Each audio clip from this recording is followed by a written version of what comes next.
Se você conhece, seja igreja, manda uma mensagem, faz a diferença nesse momento.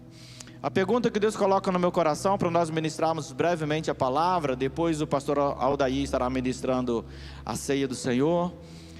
Para onde você está indo? Durante essa semana, e durante a semana passada, até terça-feira, quarta também, nós fomos muito ministrados aqui na igreja. Houve uma ministração do Veredas, foi um tempo muito abençoado, Veredas.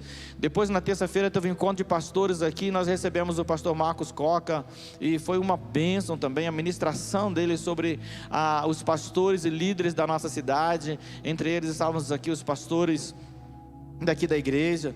E algo ardeu no meu coração, uma pergunta: para onde você está indo?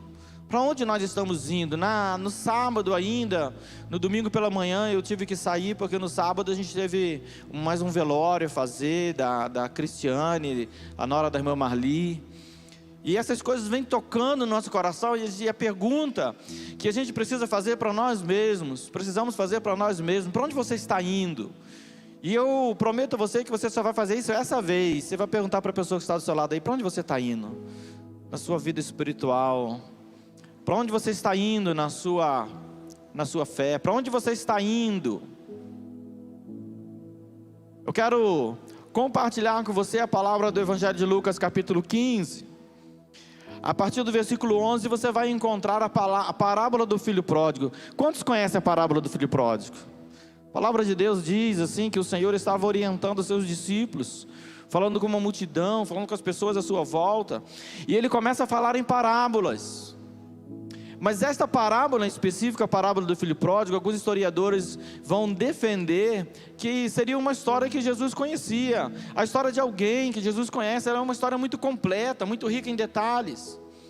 Mas essa história diz assim: um homem tinha 2 filhos, e o mais moço dos 2 filhos, e aí a gente pode traduzir o mais moço como aquele que tinha o menor direito, aquele que tinha a menor condição, aquele que tinha a menor possibilidade. Ele chega para o pai e diz assim: pai, eu quero a minha parte de tudo que eu sou merecedor. Aquilo que me é de direito, eu quero que o Senhor reparta aí, e o Senhor me dê. Dentro dessa ação desse filho, existe todo um contexto teológico, judaico, que a gente precisa compreender.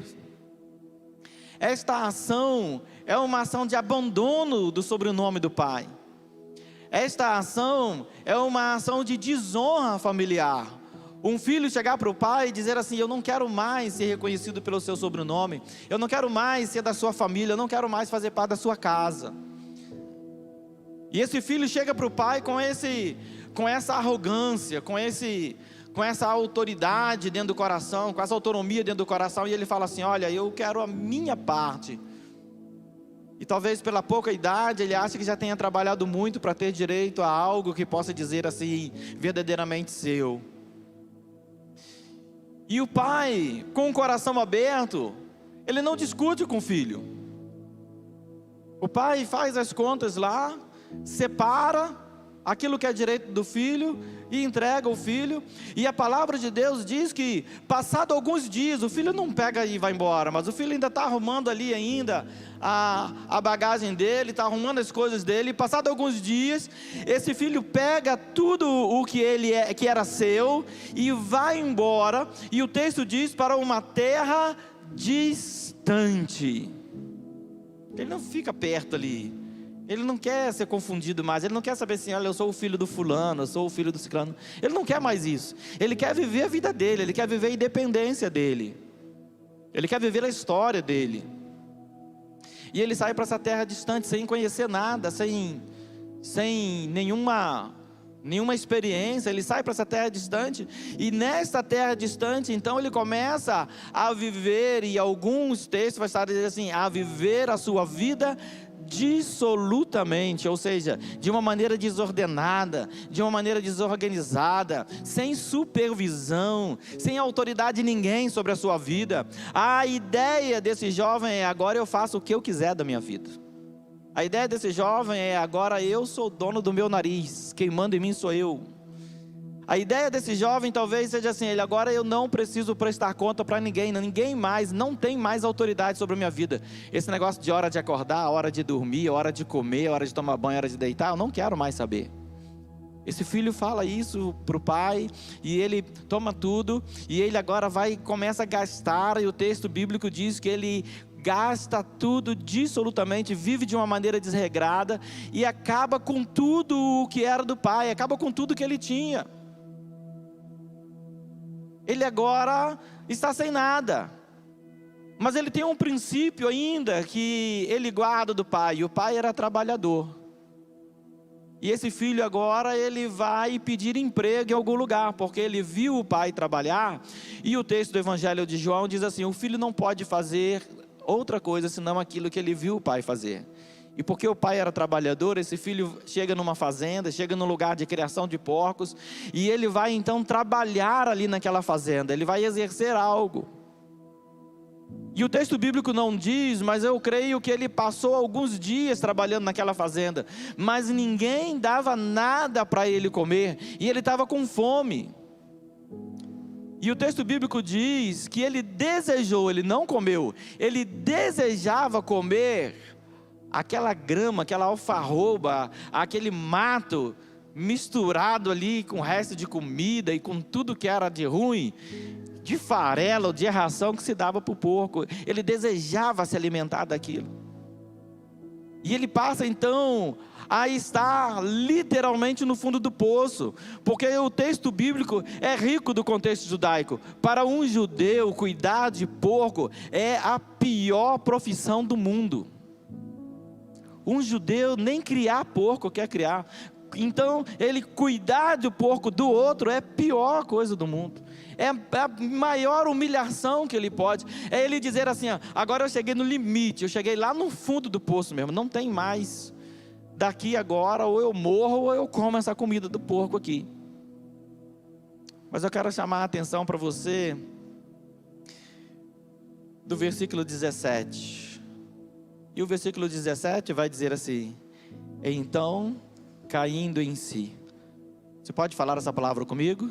Então, caindo em si. Caindo em si, porque este jovem que estava agora envolvido, voltado para sua própria vontade, para os seus próprios prazeres, para aquilo que ele achava que era bom, para aquilo que ele achava que era legal, para aquilo que ele achava que era interessante. Esse jovem agora ele cai em si.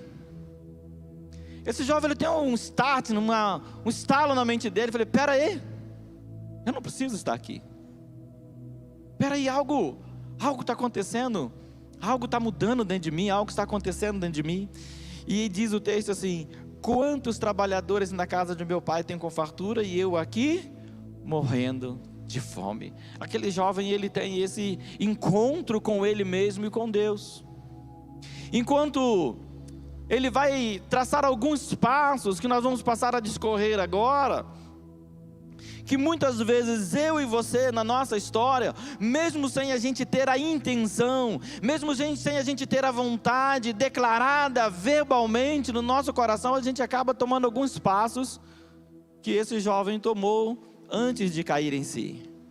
E o primeiro passo é saindo sem direção.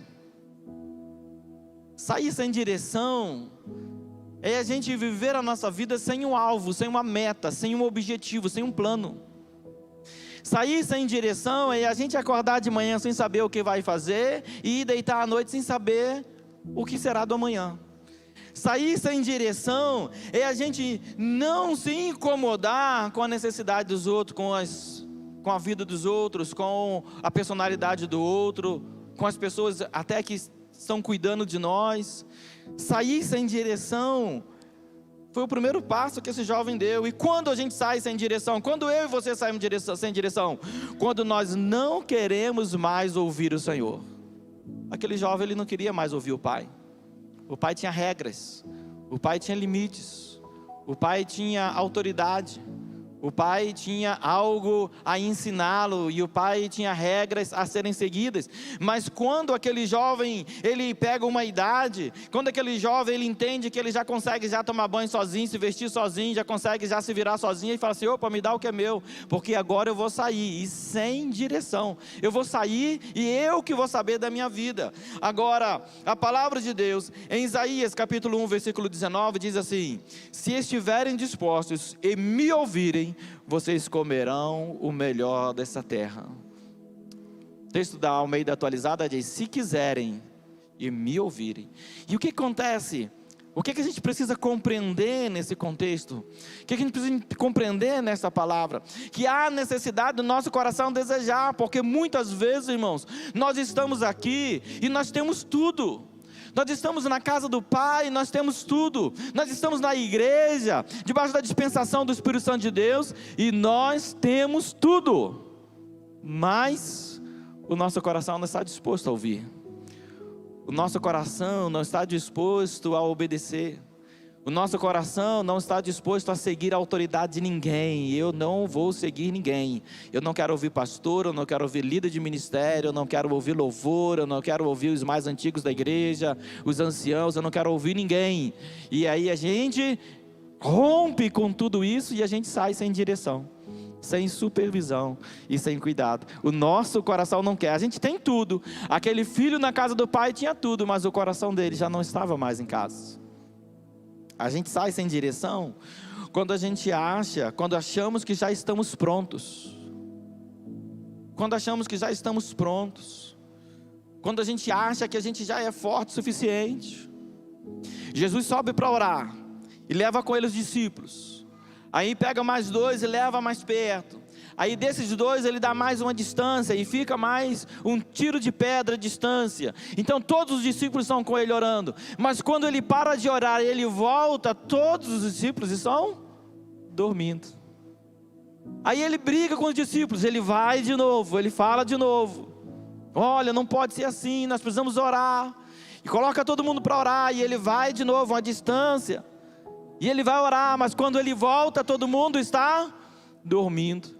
E aí ele diz assim, lá em Mateus 26, 41, vigiem e orem para que não caia em tentação. O espírito, na verdade, está pronto, mas a carne é fraca. Eu tratei e cuidei de um irmão em São Paulo que ele era adicto. Ele recuperado de drogas. E ele falou algo comigo que acontece muito na nossa vida espiritual. Ele falou assim: pastor, a gente não cai quando a gente sai da clínica. A gente não cai quando a gente está ali sendo tentado, não. A gente cai quando a gente acha que a gente já está forte e que a droga não tem mais nenhum poder sobre nós. Quando a gente acha que a gente já está poderoso, que a gente já venceu o vício, que a gente não tem mais que se preocupar com o vício, é aí que vem. É aí que vem o problema. Quando a gente acha que está pronto, quando a gente acha que é forte sozinho, quando a gente acha que não depende de ninguém. Eu não sei se você já ouviu ou ouvi muito alguém dizendo assim: a pior coisa no mundo é você depender dos outros. Só que eu tenho uma realidade triste para te falar. Nós nascemos dependendo dos outros e vamos morrer dependendo dos outros, porque caixão não vai sozinho para a cova. E você também não nasceu sozinho. Nós nascemos, vivemos e morremos sob dependência do outro. A roupa que nós estamos vestindo, nós não, mas eu tenho dinheiro e eu comprei a roupa.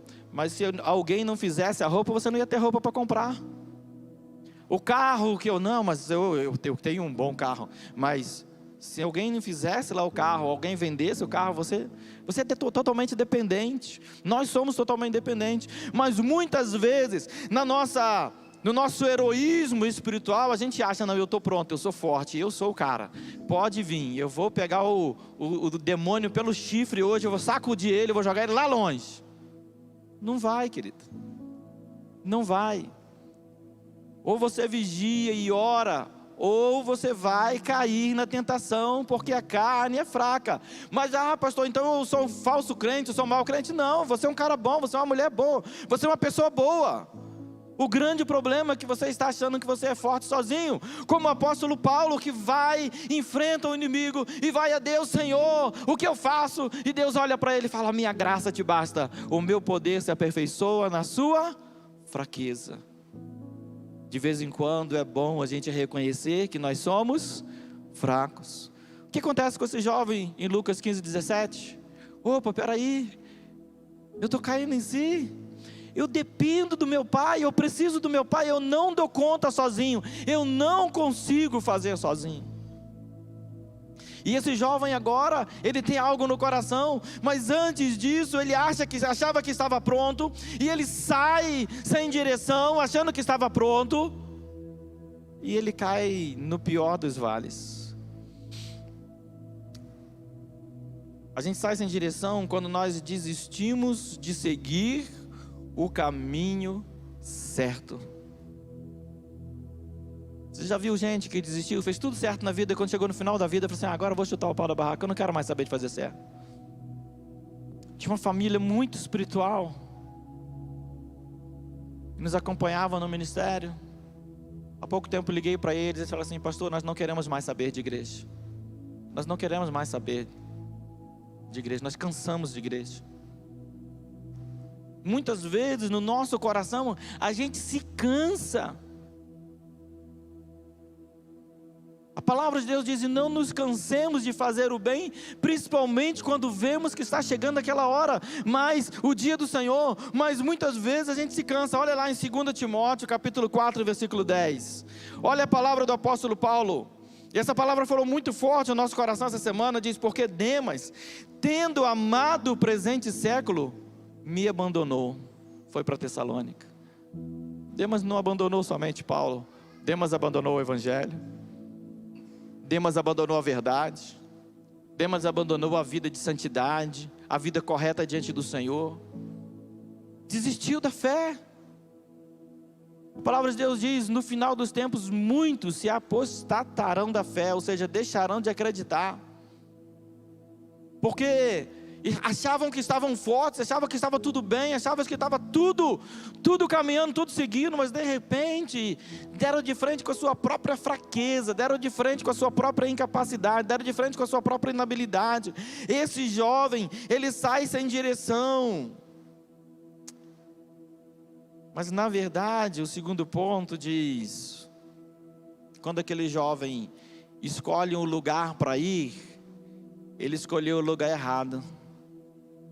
Ele foi para uma região do Egito, e nessa região do Egito houve uma grande fome. Sabe para onde esse jovem estava indo? Sem perceber, esse jovem estava indo em direção ao caos. O provérbio vai dizer assim: há caminhos que aos olhos dos homens parecem bom, mas no final levam à morte. Há caminhos que para a gente diz assim: não, eu sei o que é melhor para mim. Isso aqui, ó, eu tiro de letra. Eu sei passar por aqui. Eu já fiz isso aqui muitas vezes. Eu sei fazer. Eu consigo. E eu vou sozinho. Não precisa de ninguém comigo.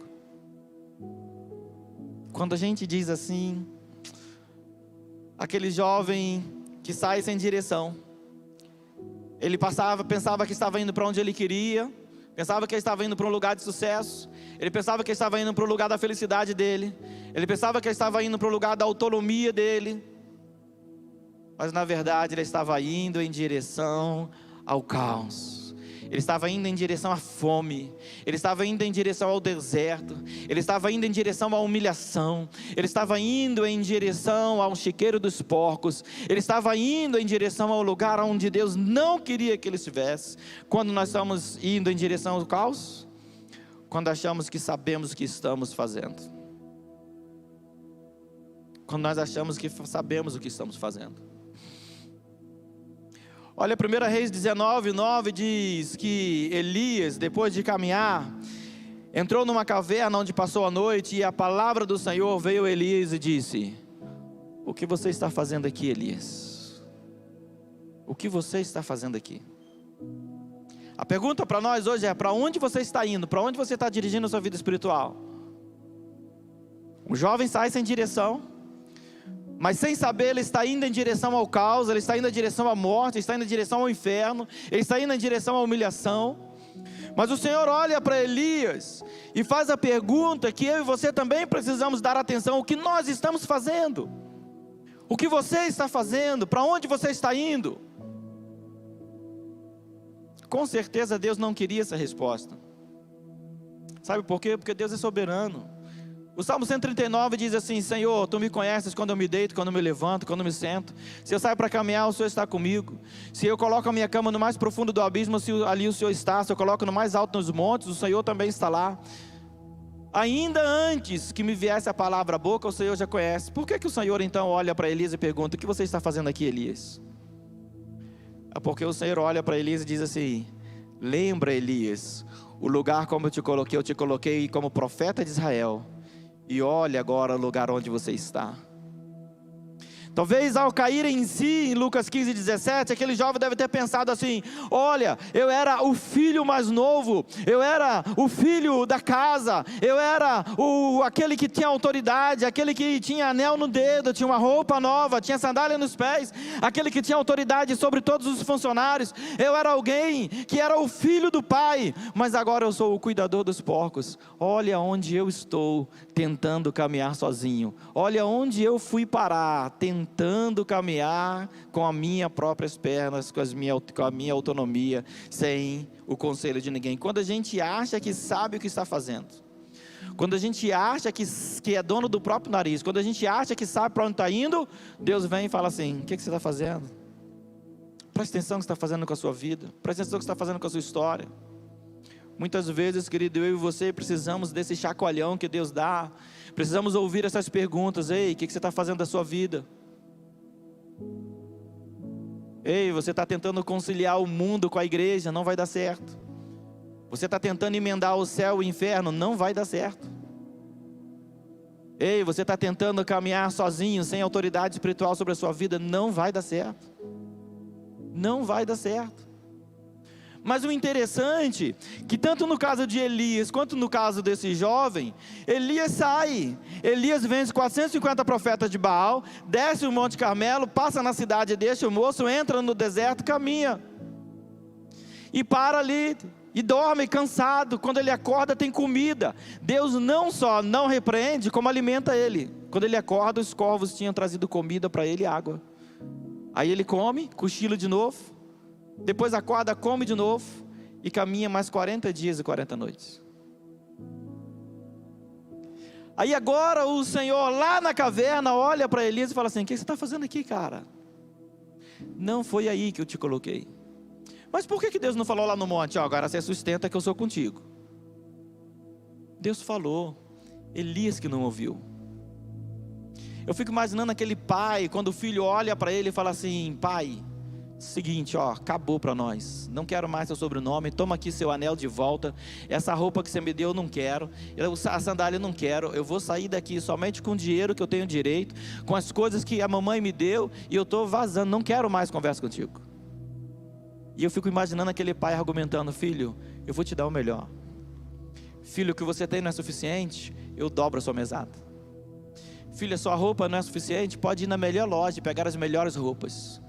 Mas aquele filho estava com o coração fechado para o pai. Aquele filho estava com o coração fechado para a autoridade espiritual sobre a vida dele. Aquele filho estava com o coração fechado para a história de Deus sobre a vida dele. E aí agora, Deus não impede Elias, mas quando chega lá, Deus desperta Elias: o que você está fazendo, Elias? E Elias tinha um plano perfeito: Jezabel quer me matar, mas eu vou morrer sozinho. Ela vai se dar mal, porque ela não vai ter a honra de me matar. Eu vou morrer sozinho no deserto. Eu mesmo vou, Senhor, acaba com a minha vida. Se eu tomo minha vida agora, eu prefiro morrer na mão do Senhor do que morrer na mão dela. Eu prefiro morrer de fome no deserto do que degolado por Jezabel. Ele tinha um plano perfeito no coração dele, ele sabia o que ele estava fazendo. Ele achava que ele sabia o que estava fazendo, mas Deus fala assim: ops, ainda tem outros 7.000 joelhos que não se dobraram, você não está sozinho. E tem mais, eu sou o teu Deus, e ninguém vai colocar a mão em você. Pode vir ameaça, pode vir o que for, eu sou contigo. Você ainda tem muita obra para fazer, você ainda tem muita gente para ganhar, você ainda tem que ungir um profeta no seu lugar. Depois disso eu te levarei. Olha que o plano de Deus é melhor do que o nosso. Aquele jovem então acha que sabe o que está fazendo. Quando que a gente está indo em direção ao caos? Quando nós não queremos mais ouvir conselhos. Observe o texto de Hebreus 3, 7 e 8. O texto diz assim: por isso, como diz o Espírito Santo, hoje, se ouvires a sua voz, não endureçam o coração. Você pode falar comigo? Não endureça o coração. Sabe por quê? Porque quando a gente acha que a gente já tem as respostas, quando a gente acha que a gente é dono do nosso nariz, quando a gente acha que é a gente que sabe o que vai fazer, quando a gente acha que é a gente que sabe o que é melhor para a gente, o nosso coração está fechado. A gente não quer ouvir o outro. Vem o pai e fala assim: filho, não faz isso. Vem a mãe. Hoje eu estava conversando com um jovem. O jovem falou assim: a minha mãe falou para eu não fazer. Eu falei assim: não faz, que boca de mãe. Era para dar certo, mas se a mãe falou que vai dar errado, vai dar errado. Minha mãe me ensinou assim: não brinca com a minha boca, porque se eu falar, você vai se dar mal. Boca de mãe é uma bênção ou maldição, depende de você. E aí então, aquele jovem, quando a gente sai sem direção, aquele jovem sai com um coração duro, e a gente com o coração duro, a gente não quer ouvir conselho, não quer ouvir o pai, não quer ouvir a mãe. Fala assim: filho, não faz isso. Filho, não faz, não vai por aí, você vai se dar mal. Em geral, os pais têm mais experiências. Em geral, existem pessoas que o Senhor coloca ao nosso lado para ser autoridade sobre a nossa vida, que tem uma palavra para liberar sobre nós. E os pais são os primeiros, os pastores são os segundos, as autoridades eclesiásticas estão nesse pacote aí. Olha, ouça os seus líderes, ouça os seus pastores, ouça os profetas de Deus, os homens e as mulheres de Deus que têm sido colocados na sua vida, ouçam eles. A maior tristeza do pastor é que ele entra no gabinete, aí o irmãozinho entra, a irmãzinha entra, aí fala: pastor, o que é que eu faço? Aí o pastor ora, Deus dirige, ministra, aí você vai e ministra a vida da pessoa: faz isso, isso, isso, isso. Aí a pessoa sai e faz tudo errado, faz tudo contrário. Aí depois volta assim: pastor, eu não fiz como o senhor falou. Não que o pastor seja mais inteligente, mais poderoso, mas não. Mas que se você ouvir o conselho, a palavra de Deus: se quiserdes e me ouvides, você vai comer o melhor. E o conselho de Deus vem pela palavra de Deus. Sabe quando que a gente sai em direção ao caos? Quando nós decidimos aventurar. Aquela pessoa que ela fala assim: olha, agora é o seguinte, eu vou aventurar. Lucas 15, versículo 13. Diz assim: passado não muitos dias, o filho mais moço, juntando o que tinha, partiu para uma terra distante, e lá desperdiçou todos os seus bens, vivendo de forma desenfreada. Aquele jovem diz assim: eu vou aventurar. Agora é o seguinte, ninguém me segura. Agora sou eu na face da terra e mais ninguém. O grande problema, irmãos, é que nós, muitas vezes, sem perceber, nós estamos decidindo aventurar na nossa vida espiritual. Nós estamos decidindo aventurar com Deus. Mas tem uma frase muito interessante que eu aprendi logo novo na fé: não brinque de ser crente, porque o diabo não brinca de ser diabo. Se ele encontrar uma brecha na sua vida, ele vai entrar e ele vai arrebentar com tudo, com a sua família, com a sua casa, com o seu lar, com tudo que você tem. Não brinque. Coloque a sua vida espiritual em dia. Não aventure na sua vida espiritual. Tenha um discernimento, entendimento para onde você está indo, qual direção você está tomando, quem são os seus conselheiros, quem são os seus ajudadores na sua caminhada espiritual. Mas de repente, aquele jovem que em Lucas 15, 17 cai em si, aquele jovem que tem um insight: peraí, eu estou no lugar onde não era para eu estar, porque até os trabalhadores da casa do meu pai têm pão com fartura, e eu aqui estou passando fome. Aquele jovem, ele tem um encontro com ele mesmo, aquele jovem tem um encontro com Deus: eu estou indo no caminho errado. A frase que Deus coloca no coração daquele jovem: eu pequei contra o meu pai, eu preciso voltar e consertar, eu preciso voltar e resolver isso. Então a palavra final desse jovem é: eu irei para o meu pai. Você pode falar comigo? Eu irei para o meu pai. Quando alguém perguntar para onde você está indo, eu irei para o meu pai. E observe que interessante, que Jesus diz: eu vim para fazer a vontade do meu pai. Mas no final do ministério, Jesus reúne os discípulos e ele diz assim: eu irei para o meu Pai. Jesus, ele entende o caminho dele. Jesus, ele não veio ao mundo desperdiçar tempo. Jesus, ele não veio ao mundo gastar fartura, não. Jesus veio ao mundo cumprir um propósito, e cumprido esse propósito, ele diz: eu estou indo para o Pai, e eu vou preparar lugar, para que onde eu estiver, estejais vós também. Ouvi uma frase muito interessante, pela boca do reverendo Hernandes Dias Lopes, que eu não sei se é de autoria dele, mas diz que tem gente que morre como se nunca tivesse vivido, e vive como se nunca fosse morrer. A gente passou por um período de pandemia, passamos por um período de grande dificuldade, grande luta. Nós fomos chacoalhados por Deus para olhar para a morte de frente, cada um de nós aqui. Cada um de nós, quando dava um espirro, ficava preocupado: será que é o Covid? Cada um de nós, quando tinha que passar pelo posto, ficava preocupado: será que eu vou ficar em isolamento? Mas essas coisas, os entes queridos que se foram, as pessoas, os amigos que se foram, o pastor que estava ministrando para a gente lá em Ponta Porã, no congresso de pastores da nossa associação, ele disse: eu perdi 50 amigos. Eu perdi 50 amigos. Com certeza, se eu pedir para levantar a mão aqui, quem perdeu pelo menos um amigo ou um parente, muitas pessoas vão levantar a mão. Mas a gente caminha sem uma direção. A gente caminha sem estar dizendo assim: opa, você está indo para onde? Eu irei para o meu Pai. Você está indo para onde? Não sei, eu estou indo para onde o vento levar. Eu estou cantando aquela música do mundo aí: deixa a vida me levar, a vida leva eu. Acordei hoje, não sei o que vai ser mais tarde, e se eu estiver vivo tá bom, se não tiver também tá bom.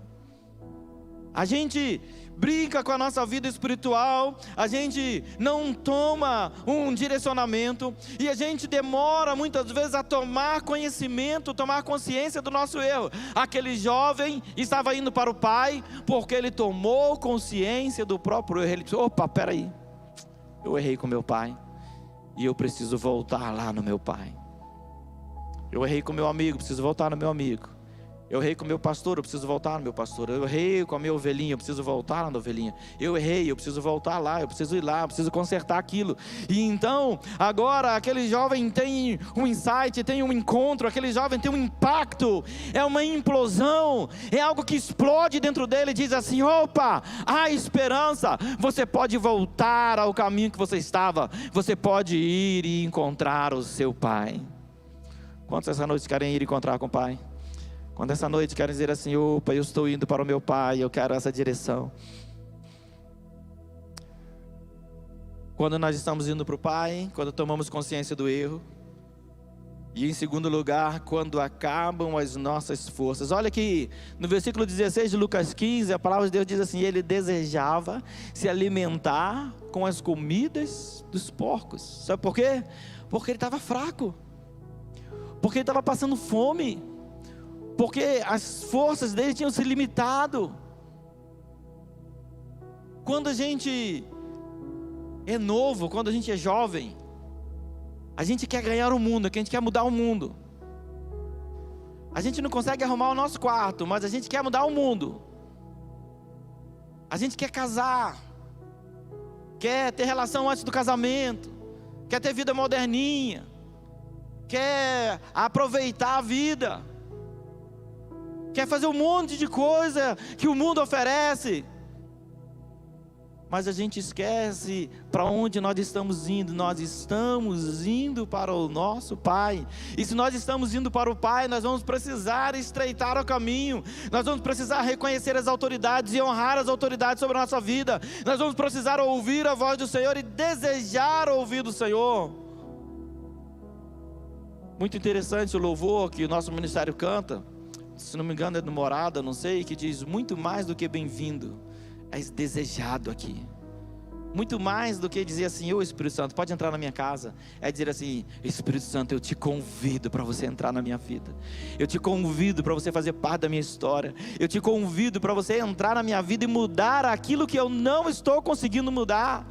As minhas fraquezas eu coloco diante do teu altar. As minhas dificuldades eu coloco diante do teu altar. As minhas vontades eu coloco diante do teu altar. E observa que interessante.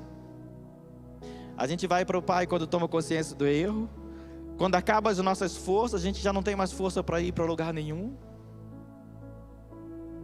Terceiro e último lugar, a gente está indo para o Pai quando a gente reconhece que na verdade o Pai nunca nos abandonou. Elias caminhou 40 dias no deserto e foi para a caverna mais longe que tinha, mas quando ele chega lá, achando que ele estava distante de todo mundo, Deus fala com ele: o que você está fazendo aqui, Elias? Eu não te abandonei, eu estou com você.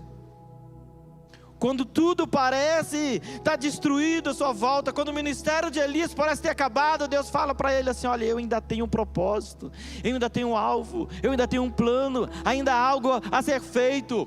Quando tudo parece estar acabado para aquele jovem cai em si e diz: quantos trabalhadores na casa do meu pai estão vivendo de uma forma mais digna, e eu estou aqui perecendo? Eu voltarei para o meu pai.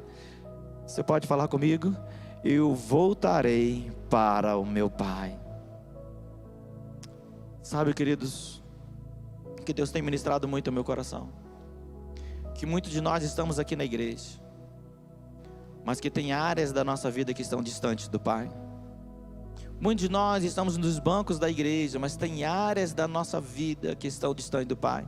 Muitos de nós gostamos das lives, assistimos os cultos online com os melhores pregadores do mundo, mas algo na nossa vida está distante do Pai, algo no nosso coração está distante do Pai.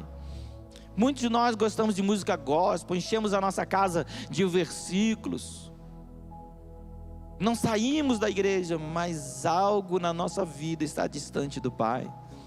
E tem áreas na nossa vida que estão gritando dentro de nós hoje: opa, eu preciso voltar para o Pai, eu preciso retornar à casa do Pai, porque eu estou entendendo hoje que na verdade o Pai nunca nos abandonou. Lucas 15:20 diz: e arrumando, foi para o seu pai, e vinha ele ainda longe, quando o seu pai avistou, e compadecido dele correu, abraçou e beijou aquele jovem.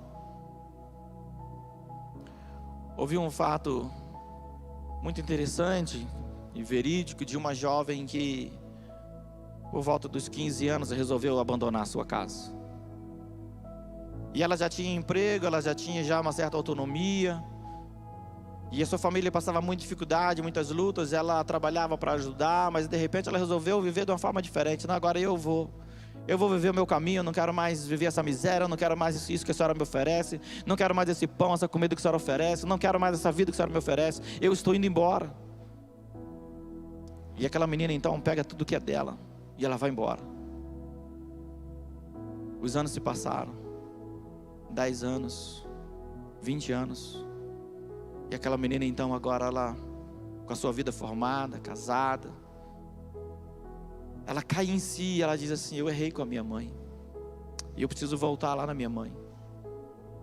De repente o Espírito Santo toma ela, e ela começa a chorar no meio da noite, e ela corre lá na cidade onde a mãe dela morava, e ela chega lá naquela cidade de madrugada, e ela bate a mão na porta, e aquela porta estava aberta, o portão da casa estava aberto, a porta estava aberta, a mãe estava dormindo já, e de repente ela acorda a mãe, e fala: mãe, eu preciso do seu perdão, eu preciso de um conserto.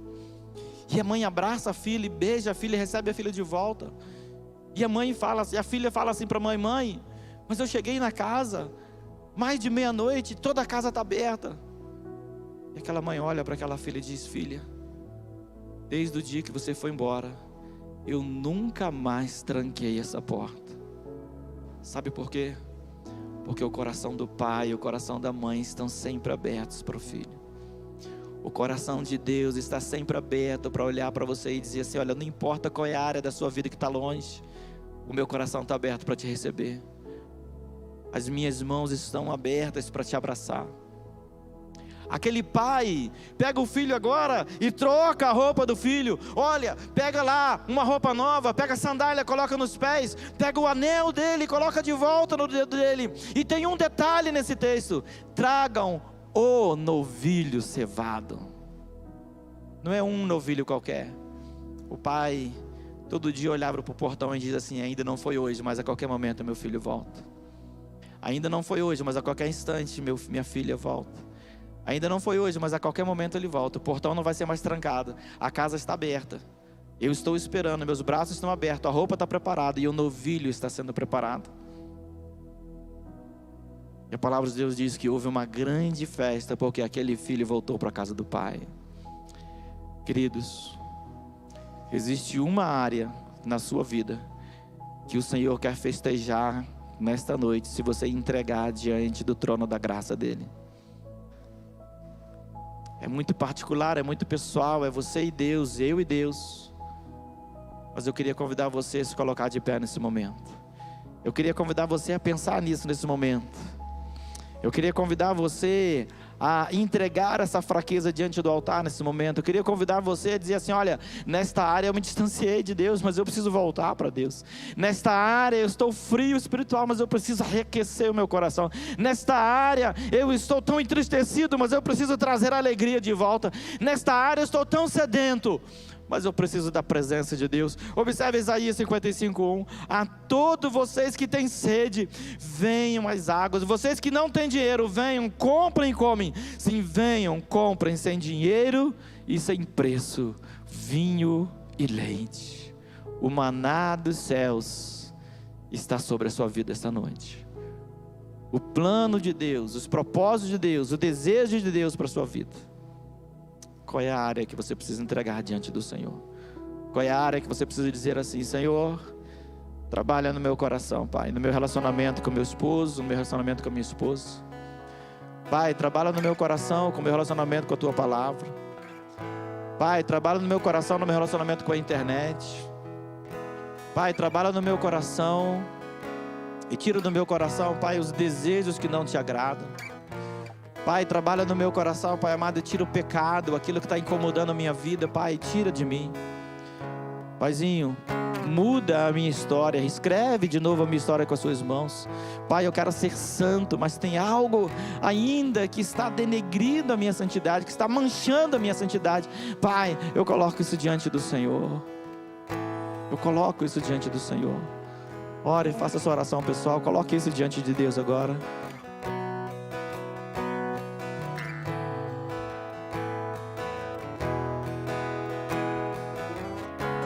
Traz luz para sombras, escala as montanhas pra me encontrar.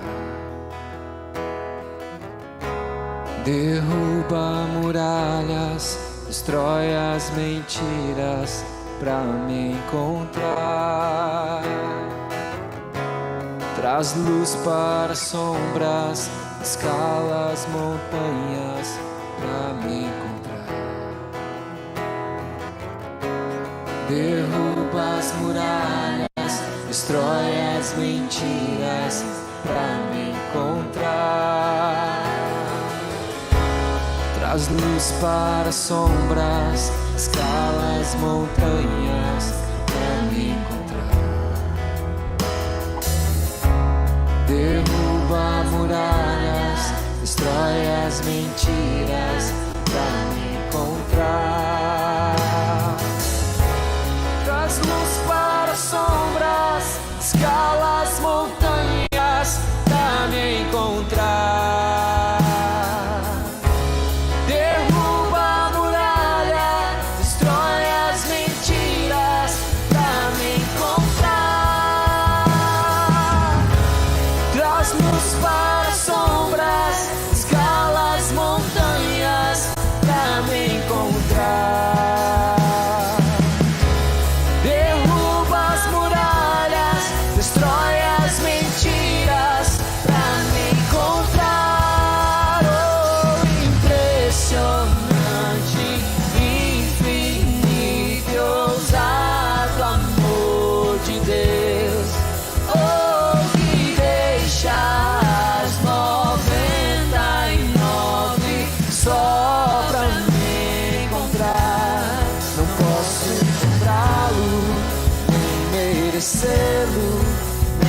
mesmo assim se entregou. Oh, impressionante, infinito e ousado amor de Deus. Continue falando com o Senhor, com seus olhos fechados, com seu coração quebrantado. Aquele filho sai de casa e diz assim para o pai: pai, eu não preciso mais ser tratado como seu filho, eu posso ser um empregado. O senhor pode brigar comigo, pode me chamar a atenção, mas eu prefiro ser um servo na tua casa do que um ninguém fora da tua presença.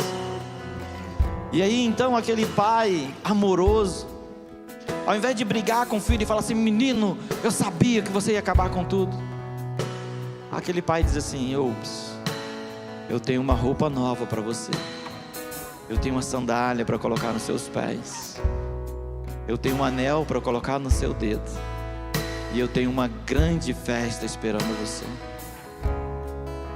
Aí no seu lugar mesmo, não precisa sair do seu lugar não, não precisa sair do seu lugar não.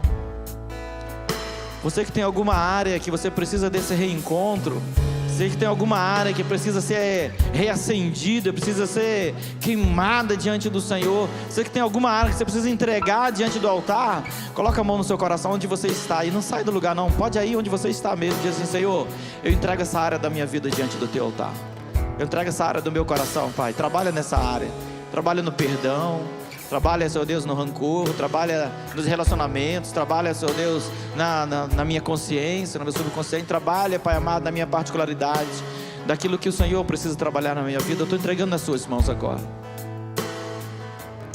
E você que está aqui essa noite, que estava longe da casa do Pai, você que está aqui essa noite, que tinha achado que você podia pegar tudo que é seu e ir para longe,